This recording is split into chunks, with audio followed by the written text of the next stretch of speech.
It is always a good idea to stay in contact with your network during every phase of a disaster. This is a broad overview of the organizations that are present in relief and recovery, and if there's any organization that I do not mention on today's webinar, I would like to encourage you to share the name of your organization and also what service you provide in the question box. We will be able to see it. This webinar is also a way for us and everyone on the call to network with one another so we can stay in touch before disaster strikes during what I have heard to be called peacetime. So Sandra, go ahead. As Kole has stated, this is a broad overview of the organizations in relief and especially in recovery. But the organizations we show are just a few of the hundreds of great agencies and there are thousands of staff and volunteers who are dedicated to aiding the survivors of disasters. We have attempted to provide you with the most current and accurate information as we know it. The organizations we show today are just some of the ones that we at Church World Service, CWS, encounter every day in our work. There are hundreds more, and time does not allow us to highlight all of them. Get to know these organizations. All of them do more than what we show on our slides today. Use them as your go-to agency, and if they can provide assistance to you, they will provide it. But they also have the knowledge and skills and expertise to connect you with someone else who or some organization who might be able to assist. So again, this is a broad overview, and these are just some of the organizations. Thanks, Sandra. As we recover from a disaster, there will be a variety of factors that will help us move from disaster victims to disaster survivors. Today I will talk about the people and the organization that aid in disaster recovery and who to talk to as you transition from short-term recovery to long-term recovery. I will first start with the phases of the disaster. So let's begin. You may be familiar with this diagram. There are many diagrams that explain these phases, but this is the most simple I've seen. At the top is phase 1. This is the warning and anticipation phase. It begins with the first advisory that a disaster will occur. It continues until the actual disaster hits, or if the disaster is over and the warning is called off. Phase 2. This is when the disaster physically affects the community. Rescue work is underway. Police and other authority figures are sought after for guidance and help. Rescue work is underway, and search and rescue is going on at this time. Agencies such as the Red Cross, Salvation Army, and Southern Baptist, and many others open shelters to house and feed survivors. During phase 3, the immediate emergency has passed. Unsolicited and spontaneous volunteers who are eager to help begin to arrive on the scene. Assessments of property damage and loss are initiated. Agencies and organizations begin to communicate with one another, and situation reports are issued. Initial meetings may be organized to share information. In the fourth phase, the community tends to its medical and survival needs. Those displaced by the disaster seek temporary housing. The goal is to provide disaster survivors with safe, sanitary, secure, and functional housing. During phase 5, rescue and relief continues while the community comes together to help one another. And in the sixth and final phase, long-term reconstruction takes place. Rebuilding of infrastructure is underway. Mental health and spiritual care are offered for survivors and relief workers. There is a gradual adjustment for those impacted by the disaster. Local and regional organizations work together to rebuild the community. Nonprofit agencies, community organizations, faith-based organizations, and ministerial alliances will organize and collaborate. Faith-based or disaster response agencies advocate for vulnerable populations, especially with regard to social justice and development concerns. Today, I will be focusing our attention on longer-term recovery. This is another diagram that you may be familiar with. This also is known as the emotional and spiritual continuum. Of course, to move past the lowest point of recovery, which is shown by the arrow here, it is not easy. While time alone will certainly make a difference, most individuals and families and communities will need intervention. A long-term recovery group, or LTRG, is part of the intervention that can change a community from being disaster victims to disaster survivors and on the road to recovery. Another way to look at this diagram is to apply it to both individuals and the community as a whole. This model begins with the pre-disaster stage, when there is a threat of disaster and people are in fear.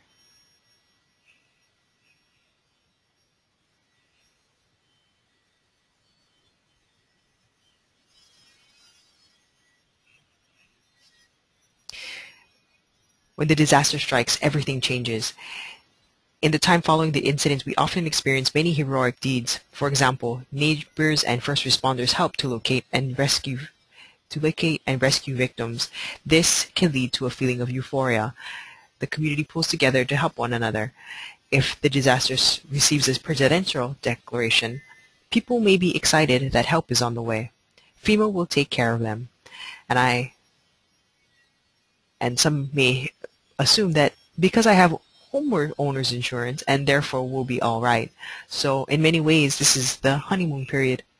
Unfortunately, some may discover that the insurance is not going to cover all of their needs, and FEMA's assistance is not going to be enough either, and disillusion will set in.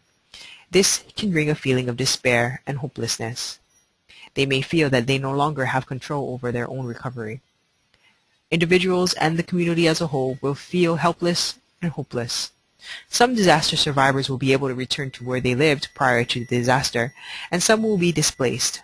Wherever the members of the community may find themselves, every person will be seeking a new normal, or a point where they will be comfortable again. The community as a whole will be looking for ways to rebuild, whether it is physically, emotionally, financially.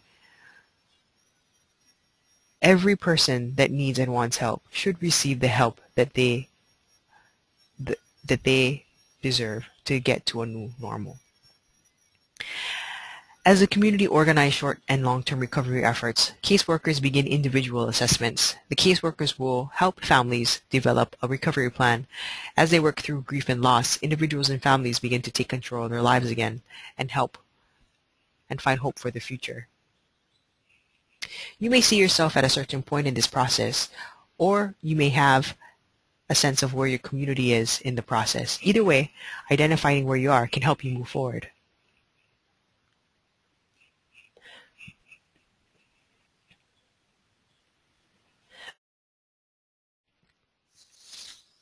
Here's a map of where each category of long-term recovery can be expected along the emotional and spiritual care continuum.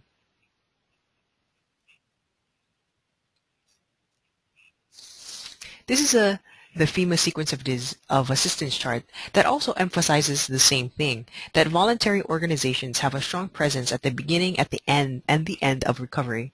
As recovery unfolds a new community, it is important to remember the voluntary agencies that are active in relief and recovery, and to be sure to give credit where credit is due.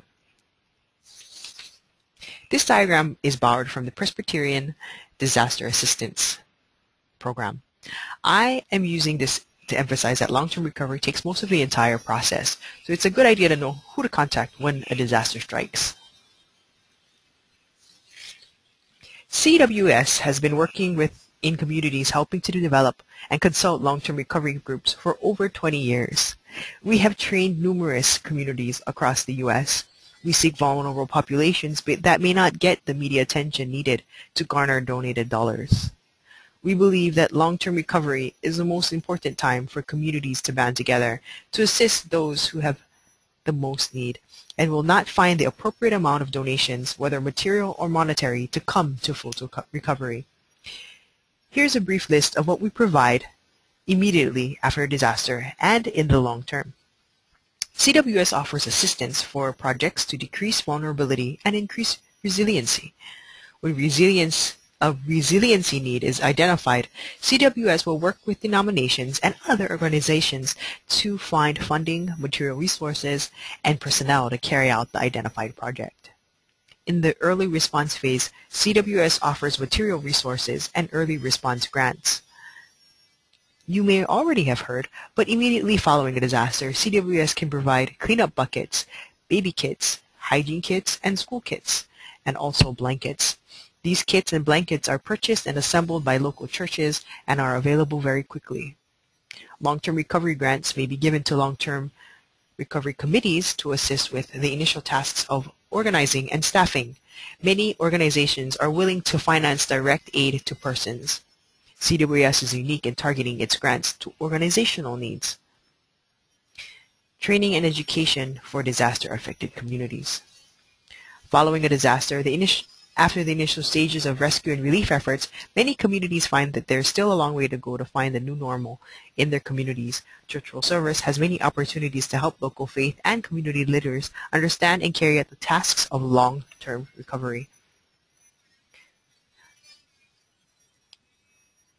So there are a few trainings that are involved with CWS. We have Recovery Tools and Training, which is a one-day workshop led by a CWS disaster specialist and leaders from denominations and other groups with information on to assist long-term recovery organizations understand the efforts necessary to lead a community in coming to a new normal.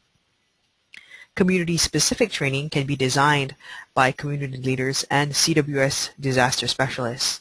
CWS does not have a cookie-cutter approach to training and education, but will design educational and training opportunities that meet the unique needs and desires of a particular community. And we also do follow-up mentoring and continuing education. We recognize that no workshop or curriculum can cover all aspects of long-term recovery or address every issue. The CWS disaster specialists are available to communities by phone, email, and return visits to answer questions, provide guidance, and assist with other unanticipated needs. One of the websites that assists us in our training across the country is Community Arise. It is a curriculum in 8 modules that was developed recently by some of the most experienced disaster responders in the nation. Interested persons can use some of these modules without an instructor, and others are best used with staff from CWS Emergency Program or one of the participating denominations. So let's talk about organizations that are involved in long-term recovery.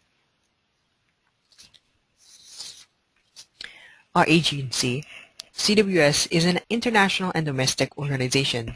Next, I will be covering the communions and CWS friends that are active in disaster response, particularly in the U.S.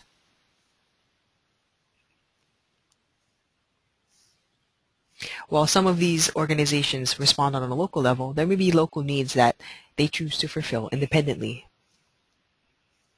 If you have any questions, you can type them in at this time, and we will be able to answer them as they come in.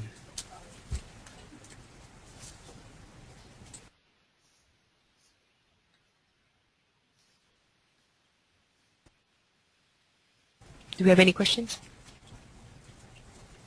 There is just a comment at this point, in fact an introduction by one of the participants, Faye Howard, Executive Director of the National Center for the Prevention of Home Improvement Fraud. And here's the introduction. We are a 501c3 nonprofit, and our mission is to educate and coach homeowners, disaster victims, on how to protect themselves from home repair, rebuild, contractor fraud, and scams. After a disaster, we counsel and coach disaster victims one-on-one on their individual rebuild projects. We also hold workshops to give disaster victims information on things they may not know about when dealing with contractors after a disaster. And there's a website, preventcontractorfraud.org. So very pleased to meet you. Thanks, Faye, for sharing that information. And if you are on the webinar and you would like to see this website and the information that Faye provided, you can go to the question box and it is there for everyone to see. So thanks, Carol. We're going to be moving on.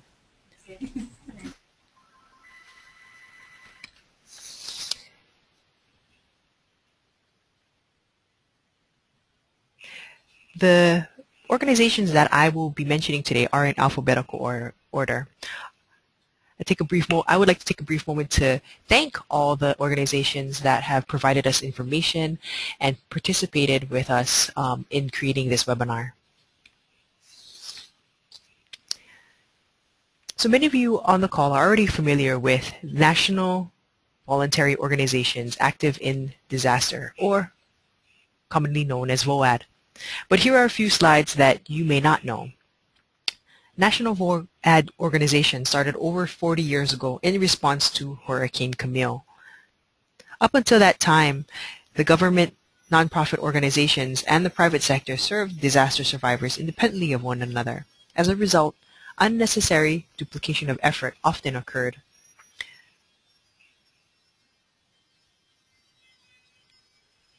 One of the key points of National VOAD is education and advocacy.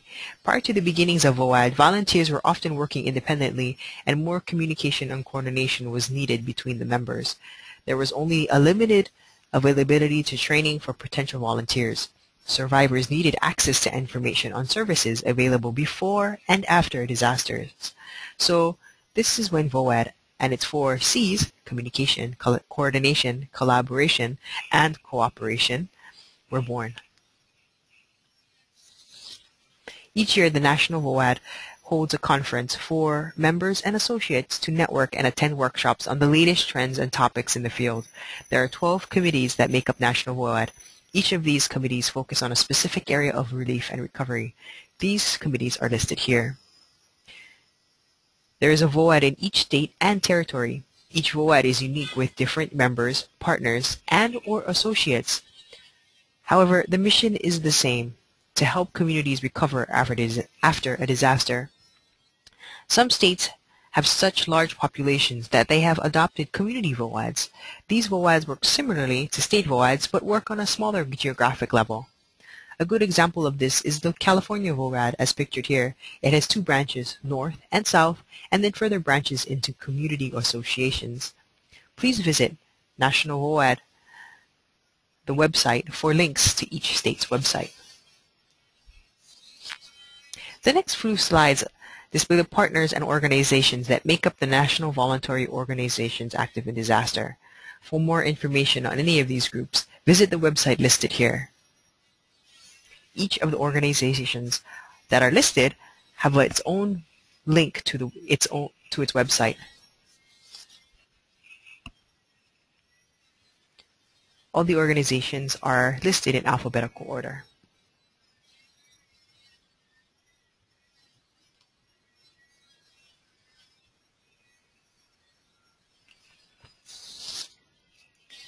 Be sure to visit National VOAD for more information. Remember to punch in your questions, and we'll be taking them as we go through the presentation.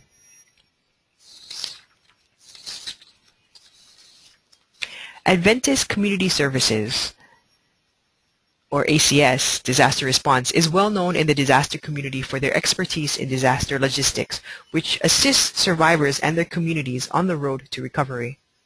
ACS distributes emergency relief and recovery supplies such as drinking water, groceries, clothing, and much more.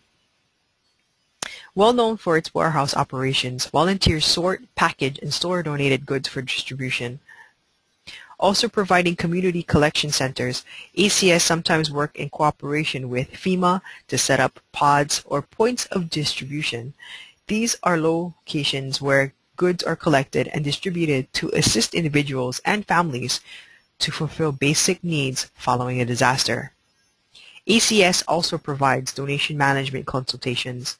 These experts in donations management provide assistance and input to other organizations in addition to local, state, and federal agencies that are responding to a disaster or in peacetime. ACS is also known for crisis care, which aids in emotional and spiritual care for disaster survivors, their relatives, neighbors, and also those who are responding to the disaster.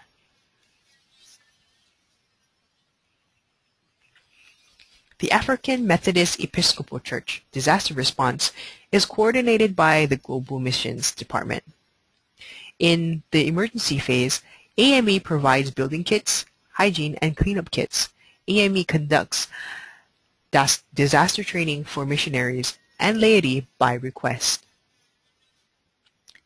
They also coordinate appeals and provide direct funds to CWS for its appeals both internationally and domestically. Recently, EME has responded to the Oklahoma appeal.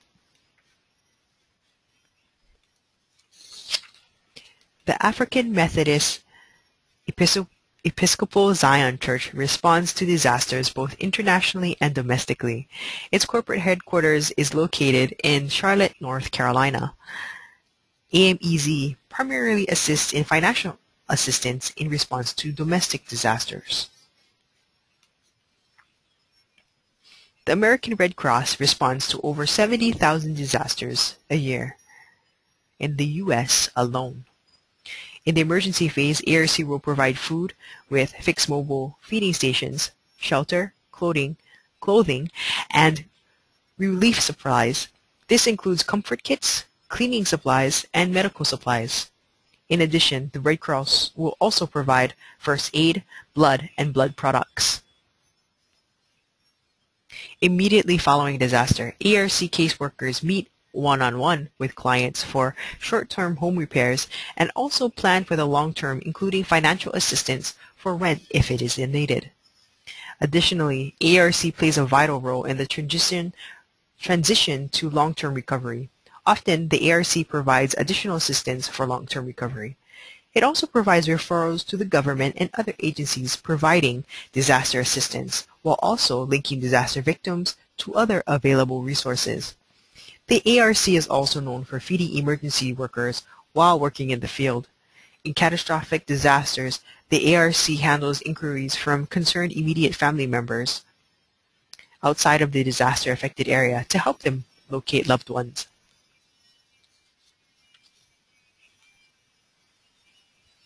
The Christian Methodist Episcopal Church has a committee on emergency relief that receives requests for financial assistance for its communions and local communities. CME is an 11-member committee that receives emergency requests.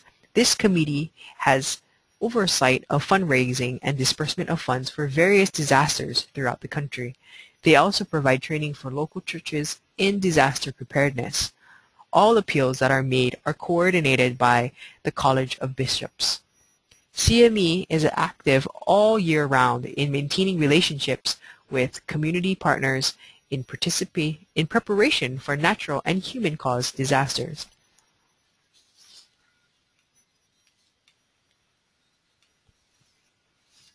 The Church of the Brethren provides trained volunteers with many skills, including disaster childcare, debris cleanup and removal, construction management, and construction teams.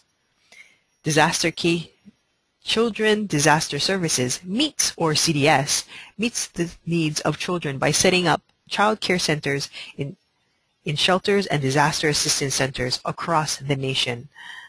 Staff and volunteers are trained in assisting traumatized children, providing a calm, safe, and reassuring presence in the midst of chaos created by tornadoes, floods, hurricanes, wildfires, or any other natural or human-caused disaster.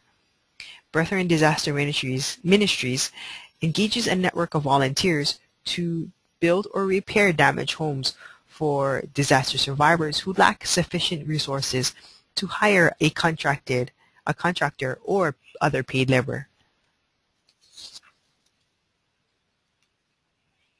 Catholic Charities USA, or CCUSA, Disaster Services, coordinates the Catholic Church's response to disasters in the United States and grants relief funds to local Catholic charities agencies to support their relief efforts.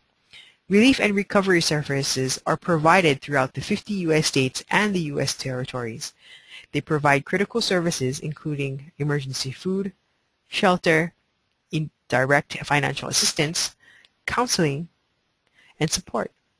These services are provided regardless of race, creed, or socioeconomic states. Catholic Charities USA provides assistance to communities in addressing the crisis and recovery needs for local families. Catholic Charities emphasizes ongoing and long-term recovery services for individuals and families, including temporary housing assistance for low-income families, counseling programs for children and the elderly. Throughout the recovery process, Catholic Charities also provides special counseling for disaster relief workers. Catholic Charities provides volunteers for disaster relief and recovery, and also grants relief funds to local Catholic Charities agencies to support relief efforts.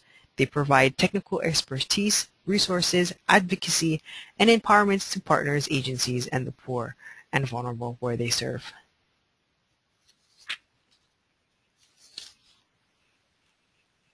Habitat for Humanity Disaster Response focuses on the need for quality shelter and housing for both the short and long term. Habitat uses a number of integrated approaches that revolve around sustainable shelter and housing solutions. Habitat volunteers offer technical information, program design and implementation, and disaster response policies, protocols, and procedures. Habitat also focuses on disaster risk reduction, helping communities in disaster-prone areas protect themselves against future threats. More than 100,000 families worldwide have been assisted after disasters and conflicts. By giving the communities the means to rebuild, Habitat has been able to support, empower, and work with families in building recovery shelter and housing solutions. Habitat for Humanity implements this consortium volunteer program through its local affiliates and with many partners around the nation.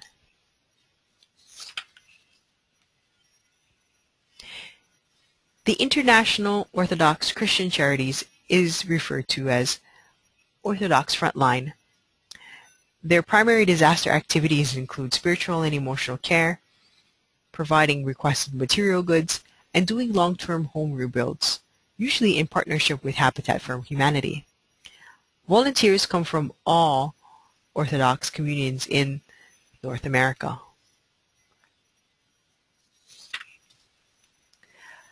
ICNA Belief USA provides services in all phases of disaster. In preparedness, specialists aid local communities in two ways: family preparedness and community preparedness. In the response, INCA provides a wide array of services such as shelter management, mass care, medical assistance, debris removal, disaster-related case management, and information and referral services. These services are implemented by local volunteers and national disaster response team members. Disaster response and disaster recovery is supported by national resources, including skilled work leaders, tools, and equipment, experienced disaster caseworkers and case managers, and also cooperative collaborations with partner agencies. It is also a member of the National Disaster Interfaith Network, as well as numerous state-level organizational memberships. Lutheran Disaster Response, or LDR, provides immediate disaster response in both natural and technological disasters, and has a strong presence in the community for long-term rebuilding efforts. LDR also offers preparedness planning. LDR response focuses on areas where needs outweigh the available local resources. LDR assists in the coordination of over 6,000 volunteers annually. In addition, LDR provides crisis counseling, support groups, mental health assistance, and pastoral care through its accredited social service agencies. Hurricane Katrina marked a defining moment in the work of Lutheran disaster response. Over the last 8 years, LDR has sponsored 68 Camp Noahs for children affected by disaster, serving 3,118 children. It also coordinated 40,256 volunteers for a total of 1,700,000 service hours. These volunteer hours completed work on 7,172 houses and rebuilt 2,686 homes from the ground up.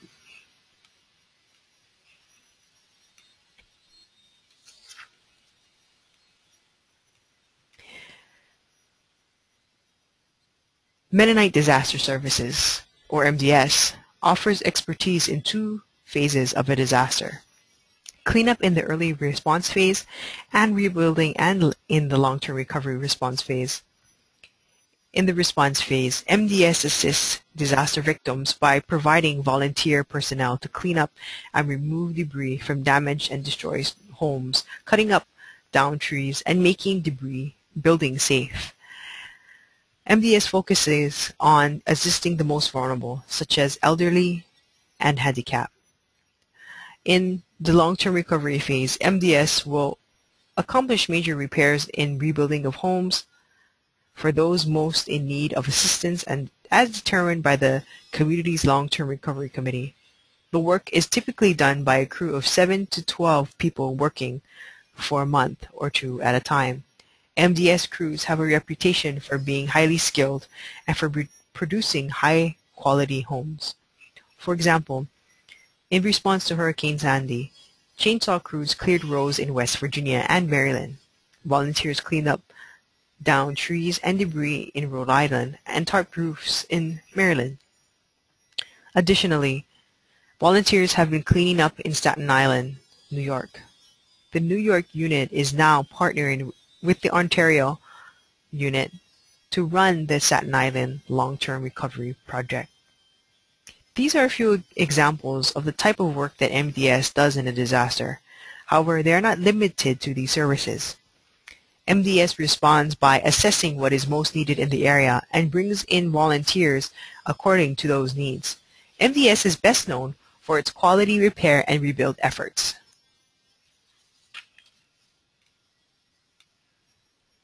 Nekama, Jewish response to a disaster. They get their name from the Jewish word for comfort. Nekama disaster response strengthens communities in need by directly supporting volunteers to assist disaster survivors with cleanup and recovery. They prioritize assistance for low-income individuals and families as well as those with medical needs, young children, and elderly residents. Nekama assists in setup and operation of volunteer reception centers, VRCs, in areas affected by the disaster. These centers provide critical coordination of fieldwork and a means of involvement for spontaneous, unaffiliated volunteers to get involved.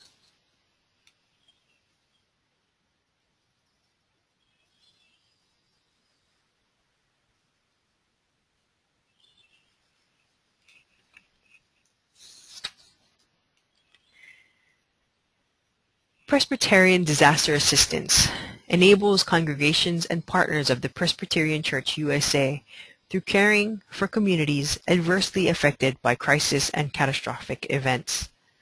PDA focuses on long-term recovery of disaster-impacted communities. They can provide training in emotional and spiritual care, volunteer hospitality, and construction management. PDA provides and manages specialized volunteer construction teams in response to a disaster. Presbyterian congregations nationwide assembles CWS kits for distribution. The United Church of Christ, or the UCC, provides personal protection equipment, or PPE, for volunteers and residents, and they support local food banks and aids in the distribution and production of Church World Service blankets and kits. The UCC branches into 38 different conferences, offices nationwide, each drawing upon the gifts of its local congregations. Each conference determines how best to serve its congregations and neighbors. Coordinators help to organize volunteers for cleanup and rebuilding efforts, as well as participate in long-term recovery efforts. People and community impacted by disasters require assistance spiritually, physically, financially, and psychologically. The offices of National Disaster Ministries provides assistance with acute and/or long-term effects of technological disasters or events. The United Church of Christ and Church World Service Emergency Response Program work together to resource faith organizations, individuals, and community organizations. The UCC is well known for its expertise in expertise in technological disasters. In partnership with CWS, the UCC provides literature and aids in response in technological disasters.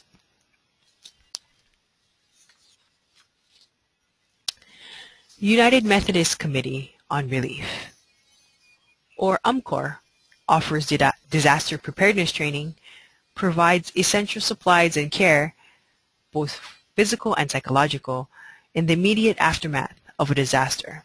It supports long-term rebuilding efforts and assists communities as they adapt. UMCOR may train volunteers in a variety of expertise areas: disaster case management, spiritual and emotional care, and early response. UMCOR also aids in financial assistance to the affected conference. UMCOR staff and volunteers are trained and knowledgeable in disaster relief and recovery.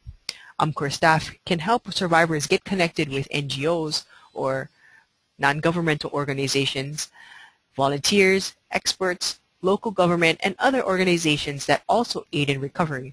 UMCOR and the United Methodist Conferences provides kits, materials, volunteer labor, and construction management throughout the nation. Much of this work is done through United Methodist Volunteers in Mission, or also known as UMVIM. Excuse me. The Reformed Church in America, in partnership with World Renew, provides emergency relief to disaster survivors in need of immediate assistance. Each response is unique in its effort to provide each community with the services that is needed through recovery. They, in partnership with World Renew and other agencies in the field, carry out long-term recovery efforts in an affected community. This includes providing volunteers, advocacy, and repair and rebuilding of homes. Oh, excuse me. Got ahead of myself.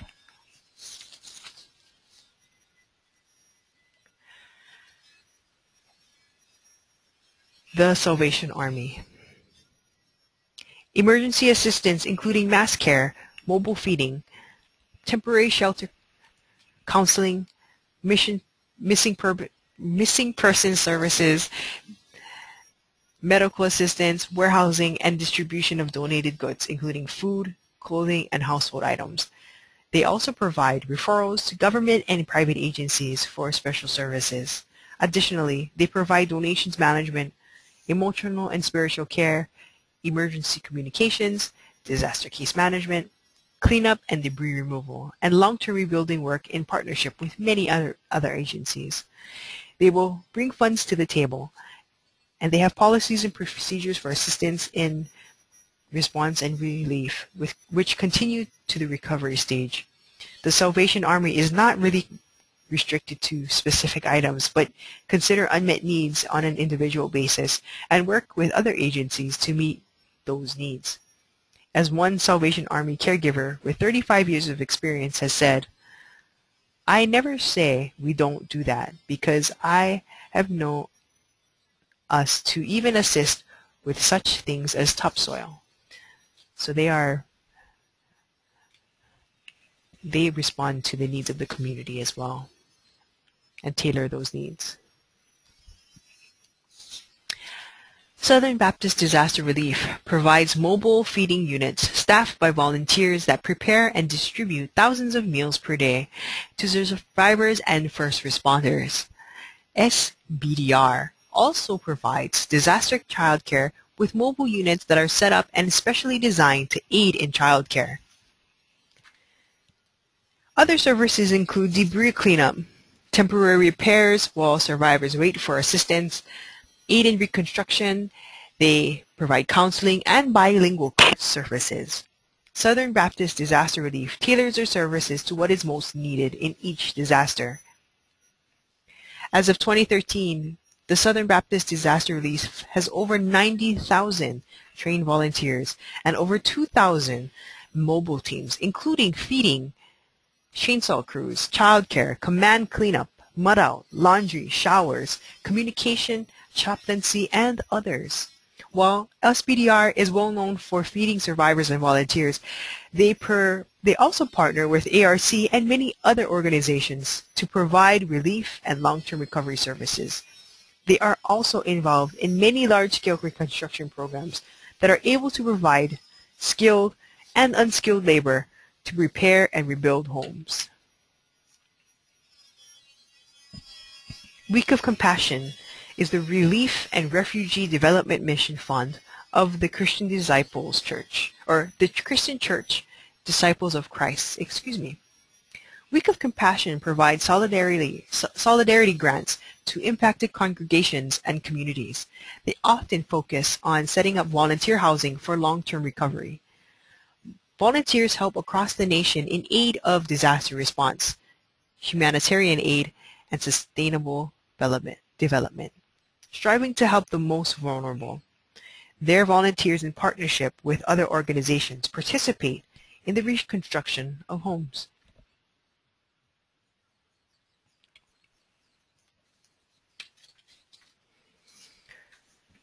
World Renew is the disaster response arm of the Christian Reformed Church in North America, also known as the Green Shirts. World Renew is well recognized for their uniform in the field, which helps disaster survivors easily recognize the work that they do. World Renew, formerly known as CRWRC, is best known for construction management and disaster case management. World Renew Disaster Response Services, or World Renew DRS, responds to disasters in a variety of ways, from needs assessment to long-term recovery. World Renew first does an early assessment, and information is collected to provide volunteers with knowledge of the area so teams can assist in areas where there is the most need. Volunteers then clean the area by mucking out, removing down trees, and completing minor repairs after disaster. World Renew calls this rapid response, and it is a great opportunity for a community to clean up quickly and efficiently. Needs assessment is the process of going door to door in a disaster-affected community to inventory unmet needs and provide a database of the needs of a community. World Renew will then organize the data collected from survivors in a process called organizational capacity building. During this phase, volunteers assist local recovery organizations and helps them expand their ability to help disaster survivors. And last but not least, reconstruction. When the Green Shirts DRS volunteers go into an area, a contract is signed and the DRS stays the course, repairing and rebuilding damaged homes until the job is completed. World Renew provides skilled volunteers staying in touch with local organizations in a disaster-affected area during doing work from cleanup to reconstruction.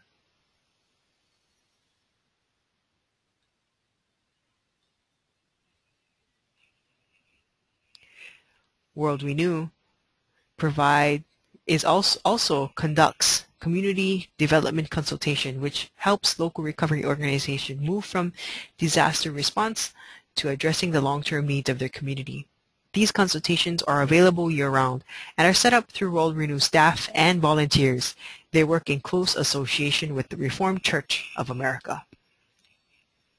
So now we can take a few questions.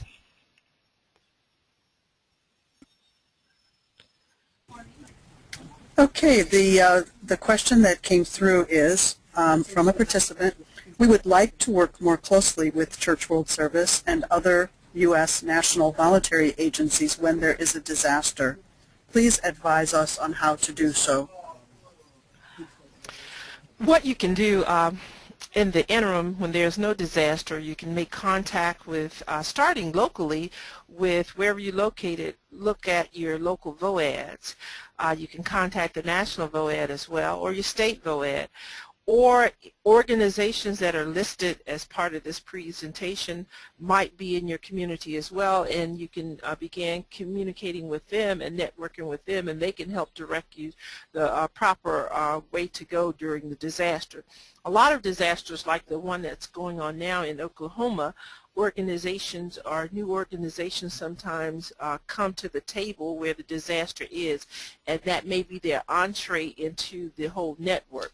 You have various opportunities to just engage in collaboration and network with those partners who are providing recovery and relief within your local communities initially or specifically, and then which broadens out to those across the globe.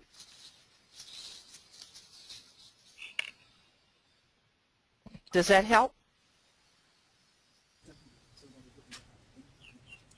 Well, as the question asker, I think that's right to the point. Thank you, Sandra, and I don't see any other questions at this point. Thank you, ladies.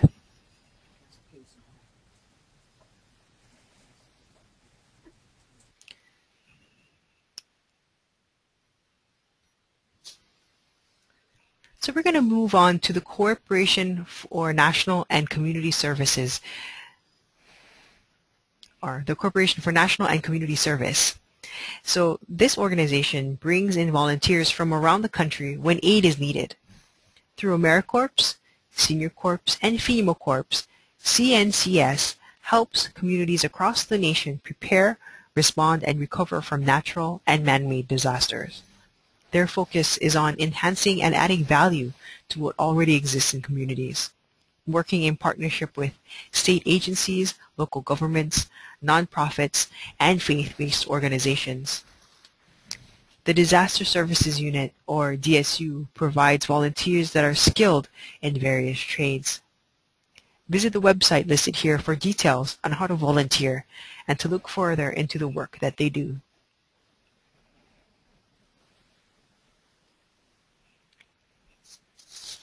The Federal Emergency Management Agency, known as FEMA, is much more than the VALs, but for the purpose of this presentation, we will be focusing on what the voluntary agency liaisons do.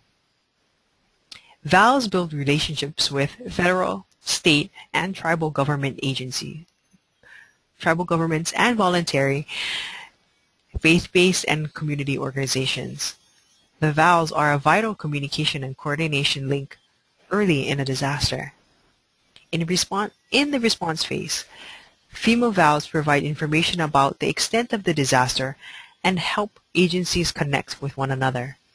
In the recovery phase, they match needs to resources and educate the public on what organizations are present in the community and how to connect national organizations. FEMA VALs are also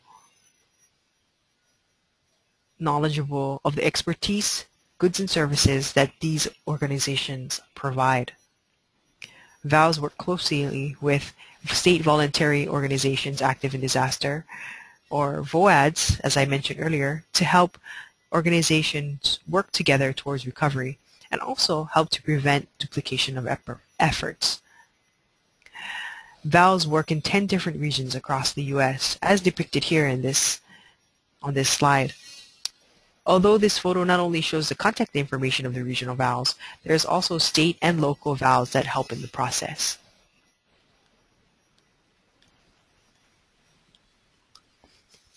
Here's a larger view of the map that was previously shown. So if you get in contact with your regional VAL, they can point you in the right direction towards more local or community VALs if they are available in your state. Some states may have them and some states may not.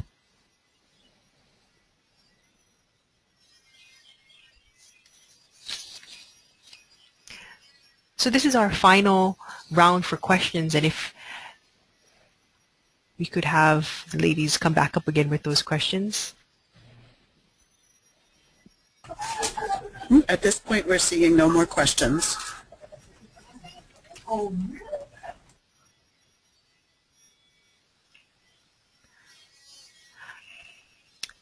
Okay, so I'm going to take a moment to encourage you to visit our website, we have two websites that you can access for our PowerPoint presentation for today's webinar. You can go to www.cwserp.org, or you can visit cwsglobal.org/LTR webinars for the information on today's webinars.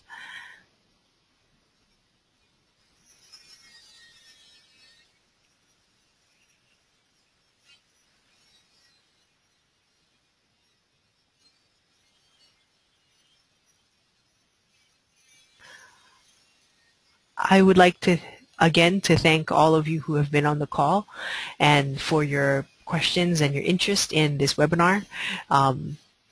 We will be, if you are interested, definitely shoot me an email on all the other organizations that were present on today's call, and I can link out. I can send out a list of all who were on the call today.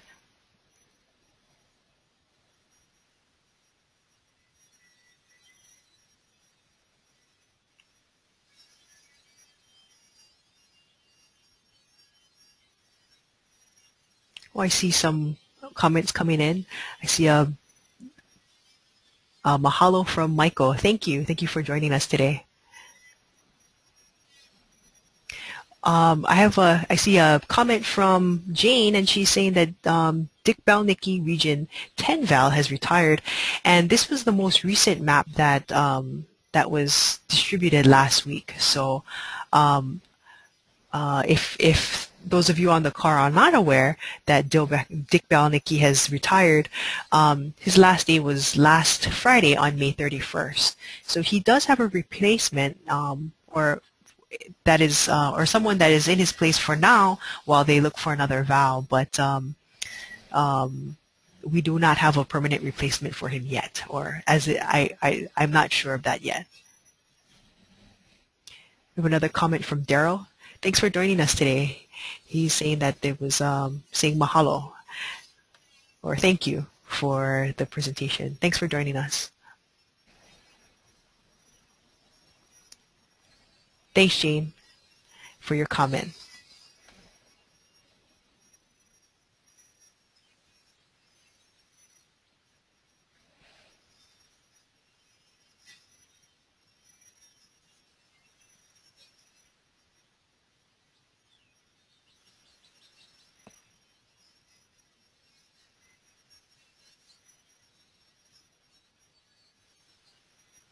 We have another comment from another Michael, and he's saying that this was an informative webinar. So thank you.